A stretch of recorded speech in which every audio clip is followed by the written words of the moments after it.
Bismillah, alhamdulillah, wa la ilaha illallah, wallahu akbar, la hawla wa la quwata illa billahil aliyyil azim. Assalatu wassalamu ala asrofil anbiya'i wal mursalin wa ala alihi wa ashabihi ajma'in, amma ba'du. Para sahabat semua, kita memohon kepada Allah Subhanahu wa ta'ala semoga kita semua senantiasa dalam perlindungannya dan selalu dalam keadaan sehat walafiat, penuh dengan kebahagiaan. Oke, pada video kali ini kita akan mengikuti pembahasan seputar hadis man tasyabbaha biqaumin fahuwa minhum, yang artinya barang siapa meniru suatu kaum maka dia bagian darinya atau serupa dengan kaum tersebut. Nah, kenapa ini perlu kita ikuti pembahasan ini? Karena hadis ini seringkali digunakan namun tidak pada tempatnya dan terlihat keterlaluan penempatannya sehingga terasa kurang logis. Oke, nah nanti kita akan menyimak bersama-sama tentang pembahasan hadis ini yang insya Allah akan dibawakan secara langsung oleh Al-Ustadz Al-Alama, guru kita Gus Robert dari Kairo, Mesir. Dan agar kita tidak gagal paham dalam menerapkan hadis ini, ada baiknya kita simak sampai selesai. Yuk, kita ikutin saja seperti apa pembahasannya.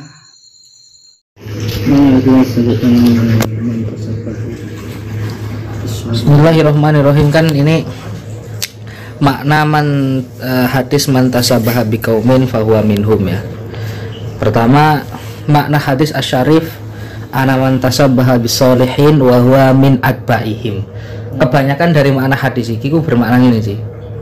Jadi barang siapa yang meniru orang soleh maka dia adalah pengikutnya. Kan ngono.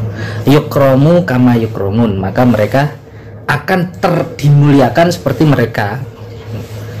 Waman tasabbaha bil fusak yuhanu wa yukhdalu kama yuhanun wa yukhdalun. Ya, orang yang menyerupai orang fasik maka dia akan direndahkan seperti halnya mereka. Fa'an Ibni Umar radhiyallahu anhuma annahuma qala Rasulullah sallallahu alaihi wasallam man tasabbaha biqaumin fahuwa minhum. Rawahu al-Imam Abu Dawud rahimahullahu taala fi sunanihi. Qala al-Imam Syaraful Haq al-Azim Abadi rahimahullahu taala fi kitab Aunil Ma'bud Syarah Sunan Abi Dawud. Qauluhu man tashabbaha biqaumin qala al-Munawi wa al-Qami. Dikomentari oleh Imam Al-Abadi dalam Syarah Abi Dawudnya, yaitu Aunul Ma'bud. Imam Munawi dan Imam Al-Qami berkomentar bahwa tazayya fi zahirihi, mereka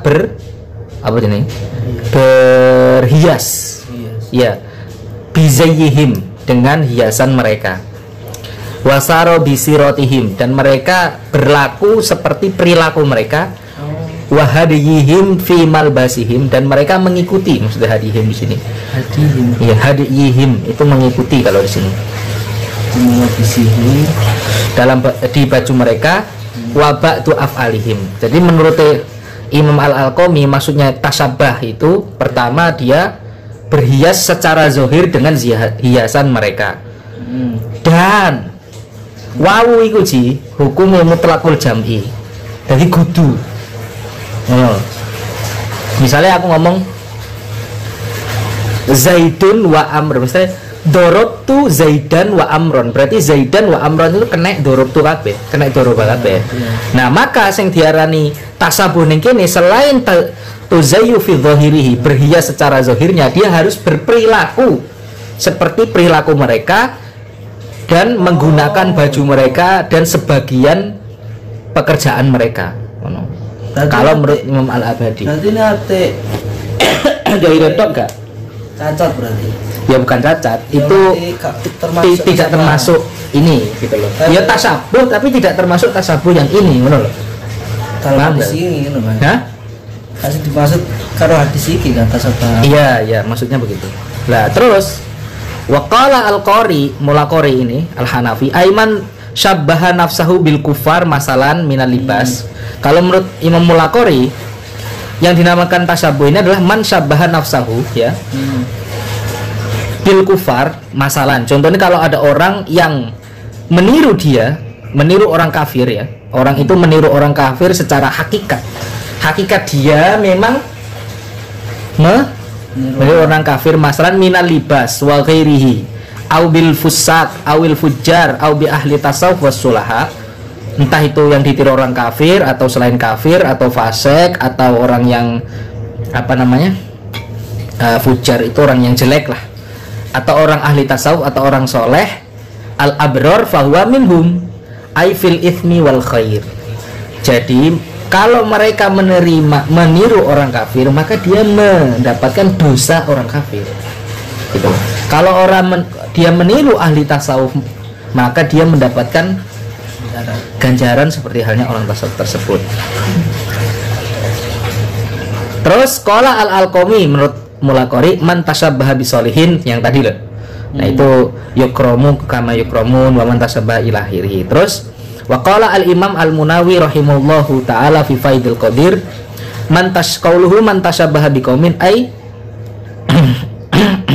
tuzayyan fi zahirihi bizayyihim wa fi ta'arrufihi bi fi'lihim, ya sama saja apa jenis kebiasaan mereka, wa fi takhalluqihi dan berakhlak seperti akhlak mereka, wa saro bi siratihim wa hadihim fi malbasihim wa ba'di af'alihim ay wa kana tasabbuh bi haqqin.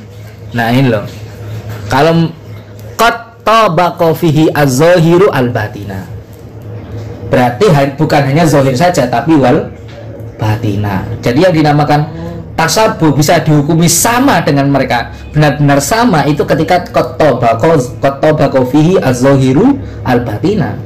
Tercetak. Hah? Tabaqa sesuai. Sesuai. Iya. Yes. Ya. Fahuwa minhum, maka barulah bisa dikatakan mereka itu bagian dari yang ditiru itu. Cuma wakila al makna man tasabbaha bisolihin wa huwa min atbaihim yukromun, seperti itu tadi ya. Wa yudalu kahum. Nah, wa man wadoa alaihi alamatus syaraf ukrima wa illam yatahaqqaq syarafuhu. Jadi orang yang memakai menggunakan alamat-alamat kemuliaan, maka dia ya dimuliakan walaupun kemuliaan yang harusnya didapat itu tidak zahir. Misalnya contohnya, kamu meniru seorang kiai, nah kiai mendapat penghormatan dari murid-muridnya, walaupun kamu tidak sama mendapatkan kehormatan murid-muridnya, tapi kamu tetap terhormat karena mengikuti kiai itu. Gimana ini maksudnya? Paham gak? Misalnya Mbah War ngaji takrib, nah terus awakmu ngaji takrib juga. Nah Mbah War ketika pulang ngaji takrib disalami, dicium tangannya oleh santri-santrinya, itu wujud dari kemuliaan Mbah War. Walaupun kamu tidak ada yang mencium tangannya, tapi kamu tetap mendapatkan kemuliaan itu walaupun tidak zahir kemuliaannya, ngono lho maksudnya. Nah sebaliknya, anna man tasabbaha minal jin bil hayat, ya, ketika orang itu menyerupai jin, maksudnya bisa berubah bentuk menjadi ular, wa dhahara bi suratihim itu dan jelas kelihatannya kamu seperti ular, maka kutila, ketika dibunuh ya nggak masalah, maksudnya. Misalnya kasarane ngomong enek wong babi ngepet misalnya, jadi babi, bener-bener babi, ditolak uang itu babi, dipateni jret gak kena kisos, ngono lho maksudnya. Wes panola ya. Aku sing iki ada ada sedikit lupa aku sih. Monolog jus al-arin Zarqo itu apa ya? Warna kuning itu apa ya? Bentar. sofro Zarqo.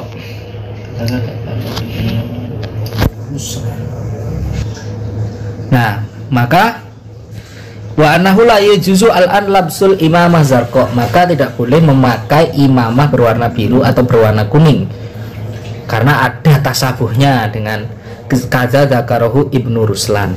Wa bi ablaghi min dalika, sampai tingkat kemaksimalan dawuh mantasyabaha bi kaumin ini imbas yang paling luas, yaitu seperti yang dikatakan Imam Qurtubi, faqala law khassa ahlul fusuki wal majuni bila bilibasin muni ala besuhu li ghairihim faqad yazunnu bihi man la ya'rifuhu annahu minhum fayazunnu bihi dhannasu fayathimu fayathimu adhannu wal madnunu fihi.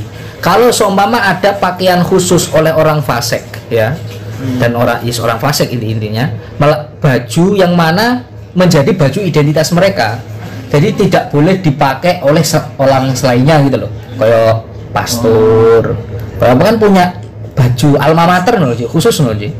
Nah, kok ada seseorang memakai itu dan ada orang lain yang awam melihatnya, secara umum akan mengatakan dia bagian dari orang itu. Apabila orang yang melihat itu suudzon, berarti hari ini pastor nih. Akan lek suudzon itu nek benar wong suudzon ini masalahnya ini. Nek salah dosa, nek benar gak apik. Itu suudzon. bener gak apik, nek salah dosa. Nah, orang yang suudzon kepada seseorang yang memakai baju identitas orang fasik, maka kedua-duanya yang berprasangka dan yang disangka itu sama-sama mendapatkan dosa. Karena kalau yang berprasangka berarti dia menimbulkan prasangka buruk. Tapi kalau yang disangka berarti dia menolong atau dia menjadi motif orang lain berprasangka buruk. Mana? Kan fayazunnu bihi, kan itu loh, fayazunnu bihi dzannusu fayatimu dzan wal madnun fihi bisababil aun alaihi, ya kan? Jadi wal madnun fihi itu orang yang disangka itu karena dia menolong orang lain untuk berprasangka seperti itu. Nah, waqala ba'duhum qad yaqau, terkadang tasabuh fi umuril qalbiyah, terkadang tasbih ini bisa terjadi di dalam hal-hal yang berhubungan dengan hati, seperti i'tiqadat, kepercayaan, iradat, tujuan lah, wa umurun kharijiyah, dan hal-hal yang di luar diri, min aqwal wa af'al, dari perkataan dan perilaku, qad takunu ibadat. Berarti lek sing qalbiyah itu kadang-kadang sing ditasabuhi seperti i'tiqadat. I'tiqadat itu mesti biasanya ngomong ini misalnya ada hal yang berjenis baik dan buruk. Baik itu senyitaknya setan, buruk itu senyitaknya malaikat. Kadang-kadang ngono tuh. Ya secara apa ya? Secara zahir masih ada nih. Ayo kita lanjutkan. Maka lanjutnya. Nah, terkadang tasabur itu imma ayyakuna min dairatil qalbiyah. Jadi apa nih? Enek sing berjenis sesuatu yang batinnya, seperti kepercayaan, hasrat untuk melakukan sesuatu, itu kan batinnya. Tapi juga ada yang tasabuh secara khorijiyah, yaitu di luar hati, yaitu af'al wal aqwal, perkataan dan pekerjaan. Ya. Nah, yang di luar, yang di luar hati itu tadi, yaitu fisikal, ibadah fisik, bukan ibadah fisik, perlakuan fisik, itu ada yang berjenis ibadat dan ada yang berjenis adat. Ya toh? Ya misalnya wong Yahudi, cara kita misalnya wong Muslim, misalnya mayoritas di Indonesia itu nanam padi itu nggo tangan misalnya. Lalu wong Barat, misalnya wong Israel, itu sendiri mesin. Maksudnya dia ketika nggak mesin dari wong Yahudi, anjir, kan begitu loh maksudnya. Nah, seperti yang adat yaitu seperti to'am, makanan, libas, pakaian, wamaskan rumah, wanikah, pernikahan untuk nikah ya maksudnya. Pernikahan, enek acara nih loh sih, wastima, kumpulan wastirok sendiri-sendiri, hidup sendiri-sendiri, safar, ikomah, rukuk, apa jenis? Kendaraan, wa ghairiha. Wa baina zahir wal batin, di antara perlakuan zahir dan perlakuan batin itu irtibat, ada hubungan, wa munasabah, dan sesuatu yang cocok, harmonis. Wa qad ba'atsallahu al-Mustafa sallallahu alaihi wasallam bil hikmah, dan Allah Subhanahu wa taala mengutus Nabi Muhammad dengan menjelaskan hikmah. Hikmah itu apa? Sesuatu yang baik di balik fakta. Itu hikmah. Allati hiya sunnah, yang mana hikmah itu adalah sunnah itu tadi. Wahiyya syar'ah wal manhaj alladhi syara'a lahu, dan itulah sunnah yang disyariatkan dan menjadi metode pensyariatan Islam. Fakana mimma syara'ahu lahu minal aqwal wal af'al ma yubayinu sabilal maghdub alaihim. Itu apa yang disyariatkan Rasul alaihi salam itu adalah syariat yang membedai syariat mereka, yang membedai hal-hal dari mereka yang dibenci oleh Allah. Gitu loh. Jadi enak pernikahan nih Kanjeng Nabi misalnya secara mahar, ya kan? Api-api mahar orang perempuan itu mahar yang sedikit. Api-api orang yang memberi mahar yang banyak. Itu syariat Islam gitu. Tapi kalau di syariat yang lain harus begini, malah ada syariat yang tidak boleh poligami misalnya. Padahal hikmah di balik poligami itu besar sekali. Walaupun poligami itu bukan opsi pertama gitu loh. Kan orang Kristen itu tidak boleh sih menikah lagi kecuali cerai mati bahasanya. Jadi ditinggal mati. Nah, bagaimana nasib misalnya? Contoh, mungkin di Indonesia belum merasakan. Misalnya contoh kayak di Jerman Perang Dunia Kedua atau di Inggris, perempuan itu laki-lakinya sudah mati di peperangan dan banyak sekali perempuan. Maka ada salah satu peraturan, kalau nggak salah Jerman itu memberi peraturan bahwa siapapun yang ingin menikahi wanita Jerman harus silahkan menikahi berapa banyak silahkan, bahasanya gitu. Tapi syaratnya bertempat di Jerman. Nah, kembali ke poligami dong berarti. Pertama mereka yang menolak poligami dengan harus cerai mati, ya kan? Nah, ternyata disitulah hikmah salah satunya loh pada masih. Nah, jadi Kanjeng Nabi menciptakan hikmah itu karena zahir dan batin itu ada hubungannya. Kenapa mereka seperti itu? Mesti karena batinnya ada motif begitu loh. Nah, maka kita ya tidak hanya melihat batinnya saja. Misalnya gini, ya nggak apa-apa lah pakai baju Santa Claus misalnya gitu. Saya tidak beriman kepada hari Natal misalnya gitu. Ya iya. Tapi adanya orang fikih memutlakan, beristihad sampai secara zahir kita harus berbeda. Kenapa? Karena zahir itu ada irtibatnya dengan batin begitu loh. Iya, pada sekarang ini sih.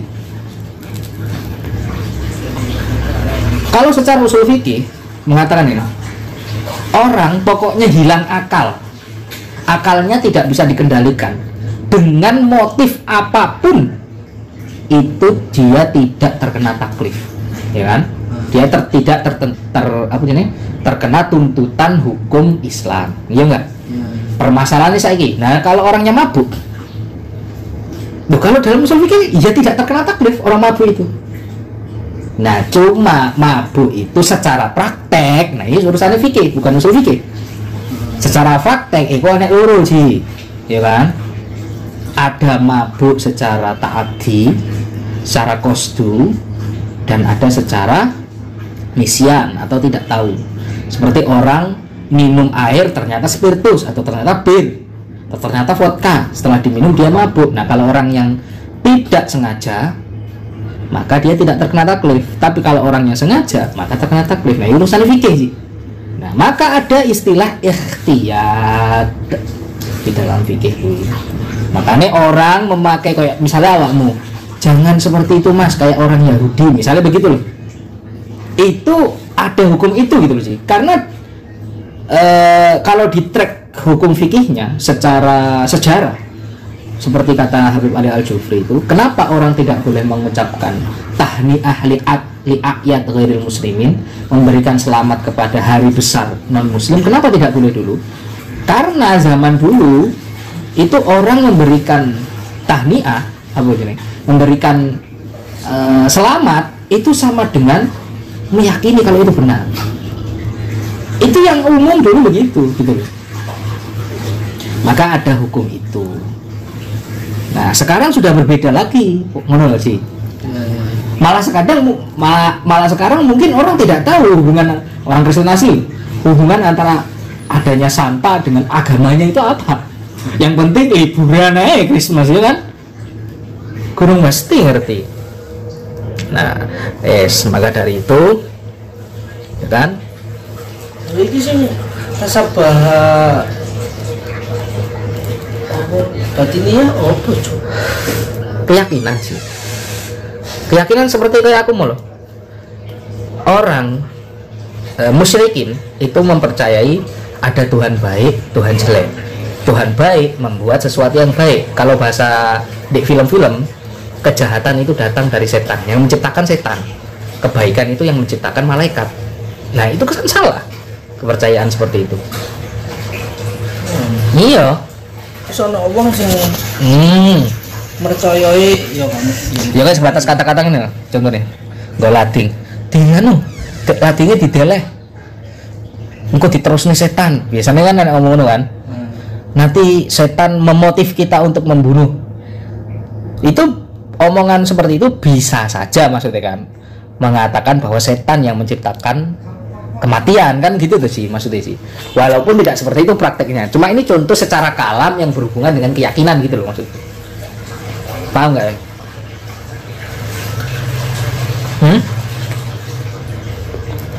Paham ya?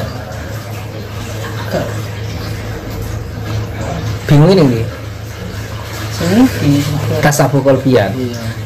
Wes ngene padha karo kamu meyakini bahwasanya Yesus itu Tuhan, tapi kamu juga meyakini Allah itu Tuhan.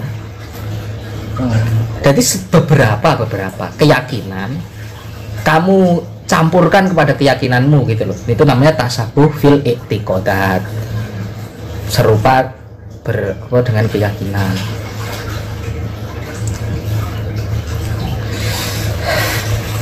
Sih. Lanjut. Nah, maka kan ini alaihim wadhalin fa amara bi mukhalafatihim. Nah, terus karena ada kegiatan-kegiatan yang hubungannya dengan kepercayaan mereka orang non muslim, ya kan? Urusannya lah kepercayaan kan salah tadi. Ada satu agenda, satu kegiatan yang lahir dari kepercayaan gitu loh sih. Oh iya. Kenapa toh kita sampai tidak boleh meniru non muslim dari secara zahir, karena zahir itu ada hubungannya dengan batin gitu loh. Walaupun secara zahir itu ada yang fokusnya ke ibadah, ada fokusnya yang ke adat, tapi ada motif di hubungannya sampai keyakinan. Nah itulah yang dibahas gitu loh. Kalau fokus kepada adat saja tidak masalah gitu loh. Tapi kalau yang munasib gitu loh, ada keyakinannya, maka menurut Al-Mulaqori tadi loh, sesuatu yang zahir cocok dengan batin. Nah itulah yang dinamakan tasawuf gitu loh. Yes. Nah, fa'amaro bi mukhalafatihim, maka diperintah untuk berbeda dengan mereka fil hadi adzahir fi hadal hadis. Secara zahir itu kita disuruh mukhalafah, berbeda dengan mereka secara zahir, semenjak zahir. Karena apa? Zahir ada hubungannya dengan batin. Wa illam yadhur fihi mafsadah, walaupun tidak ada kerusakan yang disebabkan secara zahir, disebabkan oleh itu secara zahir. Misalnya kita pakai baju, misalnya ada kepercayaan setiap hari Natal harus memakai baju Santa misalnya. Nah, apa mafsadah yang diciptakan dari berbaju Santa ini? Kan tidak ada. apa mau sadai gitu loh. Kerusakan yang ditimbulkan ki apa gitu loh maksudnya. Kan nggak ada tuh. Tapi hal itu dilarang karena ada munasabah, karena ada keserasian dengan keyakinan. Nah, itu loh maksudnya Ci. Les. Nah, wa illam yadur fihi mafsadah li umur, ya. Walaupun tidak jelas kerusakannya. Minha, contohnya anal musyarakah fil hadyi fi zahir tu'athir tanasuban wa tasyakulan bainal mutasyabihain ta'udu ila muwafaqati ma fil akhlaq wal akmal wa hadza amrun mahsusun. Nah, contohnya orang yang musyarakah berarti bersama di dalam melakukan sesuatu yang zahir itu berimbas adanya keserasian di antara dua orang yang menyerupai dan yang diserupai, itu kembali kepada satu kesepakatan di dalam akhlak dan amal. Dan hal ini adalah sebuah perkara yang bisa diraba oleh panca indera. Contoh nih, fa'in labisa thiyabal ulama masalan yujaddid min nafsihi naw intidami ilaihim. Jadi orang yang meniru ulama, bajunya ulama itu akan ada satu sistem di dalam dirinya yang akan meniru akhlaknya orang alim itu. Jadi kalau kita memakai baju ulama, otomatis itu ada hal-hal yang tidak boleh kita langgar seperti ulama menurut sih. Iya. Ada akibat. Selain meniru di situ kan, misalnya aku sepakat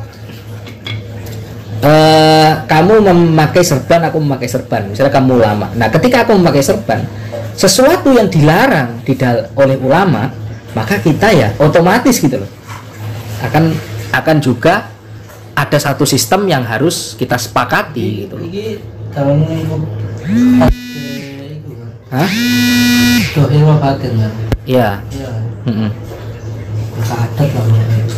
Iya ya, seperti itu.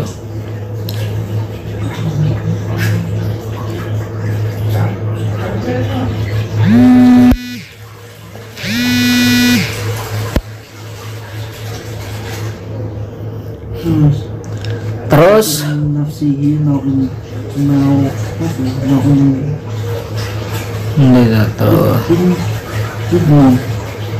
iya wa ilal ayalan akhlak wala bisa siabal gitu. Wala bisa thiyabul junudi al muqatalati. Jadi ketika memakai baju tentara perang masalan yujad didu min nafsihi naun takhalluqi bi akhlaqihim. Kan orang carane kayak klambi Avenger misalnya sih. Kan mesti wah aku harus Captain Amerika nih gitu. Ini kan mana tuh Ci? Orang cosplayer mana sih? Nah, itu sama juga orang yang memakai baju tentara, jiwanya itu akan tertarik untuk melakukan hal-hal ya kan seperti tentara. Makanya itu loh kok enek hubungannya antara batin dan zohir itu di situ. Nah, watasiru tabi'atuhu munaqadatan lidzalika ila ayyamnahu maniun. Jadi ya apa lenganannya tabiatnya ya lama kelamaan akan menjadi seperti cosplaynya itu, kecuali ada hal yang mencegah dia tidak sama dengan yang diserupai. Iya, misalnya dia ini Kapten Amerika, kan mesti jiwanya akan pingin kayak Kapten Amerika misalnya. Kalau ada hal yang mencegah misalnya ini mustahil, gak mungkin enek di dunia ini Kapten Amerika, kan berarti ada sesuatu ya, sesuatu pencegah. Nah, maka dia jika tidak ada itu ya mesti dia akan berperilaku seperti apa yang dipakai gitu. Mana ngomong? Gak, ini bukan masalah gak popo-popo ora. Ini menceritakan intinya kenapa kok uang kayak kelambi saja itu iso gak boleh. Karena orang memakai baju itu berimbas, berakhlak seperti bajunya yang diserupai itu. Kecuali dia tidak otomatis berimbas seperti itu, kecuali dia punya alasan untuk menolak gitu loh. Kayak gak menolak ya mestinya akan berimbas lama kelamaan akan menjadi yang diserupai itu gitu loh. Dan buktinya banyak. Contohnya orang kayak kelambi pang, susu kan pengen, ya kan ngerti gitu kan, imbasnya anarkis lambangnya kan, menolak pemerintah ya enggak? Spirit anarkis itu hidup dalam dirinya kan. Padahal diawali dari apa awalnya? Meniru pakaiannya. Wa minha annal mukhalafa fil hadis zahir tujibu mubayanah wa mufaraqah tujibul inqita. Kalau orang tidak serupa, berbeda, membedai identitas seseorang, perbedaan itu akan memutus identitas. Gitu loh. Tentara, baju tentara hijau misalnya, baju sipil biru. Kalau orang memakai baju biru untuk membedai yang hijau, maka perbedaan ini akan memutus atau akan menjelaskan perbedaan tersebut gitu loh. Nah, maka tujibul inqita an mujibatil ghadab wa asbabid dolal. Orang yang khilaf dengan orang yang kriminal misalnya, orang yang berbeda, membedakan diri mulai dari zohir dengan kriminal, maka dia akan memutus sebab orang tersebut meniru kekriminalannya gitu loh. Ya kan, semenjak awal kalau zohirnya beda gitu loh, bisa maksudnya bisa memotivasi seorang untuk berbeda dengan, nah bukan artinya selalu baik ketika berbeda, tidak, maksudnya sebabnya pun sudah kita urusi, sudah kita pikirkan mulai dari sebab gitu loh, mulai dari hulu ke hilir gitu loh. Yes. Terus maka wa asbabu dhalal wa in itaf ala ahlil huda wa ridwan. Terus wa minha anna musyarakatuhum fil hadi lizahir tujibul ikhtilatiz zahir hatta yartafi'ut tamyiz zahiran bainal muhaddibin al-mardiyin wa bainal maghdubi alaihim wadhdallin. Maka secara zahir itu sudah bisa membedakan. Jelas nek kamu ini ketika kamu meniru ulama secara zahir, itu langsung ada potensi, oh hari ini iso dadi wong alim, potensi loh maksudku. Dan sudah jelas ketika kamu meniru orang yang waladhdallin ghairil maghdub, berarti maghdub wadhdallin, semenjak awal kamu sudah ada potensi, oh hari ini kok tiruan kok ngene bajunya seperti orang yang kriminal saja, berarti kan ada potensi. Tapi kalau kamu sudah berbeda, maka semenjak sebab itu sudah kamu tutup gitu loh. Nah, jadi intisari dari pembicaraan kita mantasyabaha qaumin itu pertama, apa pembahasan mantasyabaha biqaumin secara itlak itu membahas zahiriyah sebenarnya. Yang penting kamu serupa zahir itu tidak boleh. Kenapa? Nah, dibahas sebenarnya bukan zahir saja, tapi juga harus dengan batin, baru bisa kamu sesuai dengan mereka. Tapi kenapa kok yang dibahas itu secara zahir dulu? Karena zahir ada hubungannya dengan batin, ya kan? Zahir itu adalah sebab, gitu loh. Sebab potensi melakukan hal-hal seperti orang yang kamu tiru itu berawal dari zahir. Jika kamu ingin lepas dari kriminal, maka jauhi, mana loh maksudnya? Jauhi sebab secara zahir dulu. Tapi ada pembahasan lain ketika dia bilang, loh saya memakai baju punk misalnya, atau baju kriminal, atau baju ISIS misalnya, tapi kan saya tidak ISIS. Itu bisa saja memang secara hakikat yang dinamakan tasabbuh minhum itu ketika zahir dan batin. Tapi kenapa kok ditekankan secara zahir dulu? Karena zahir ada hubungannya dengan batin. Wallahu a'lam bishawab. Oke teman-teman, demikian tadi pembahasan tentang seputar hadis mantasyabaha biqaumin fahuwa minhum. Semoga nambah wawasan untuk kita semua dan tentunya semoga bermanfaat fid dini wad dunya adzal akhirah. Allahumma amin amin ya Allah ya rabbal alamin. Dan semoga untuk beliau Al-Ustadz Al-Alamah Gus Robert semoga senantiasa dalam keadaan sehat terus sehingga dapat selalu memberi wejangan-wejangan untuk kita semua yang bermanfaat, dan kita mengharap keberkahan ilmu. Ihdinas siratal mustaqim. Wassalamualaikum warahmatullahi wabarakatuh.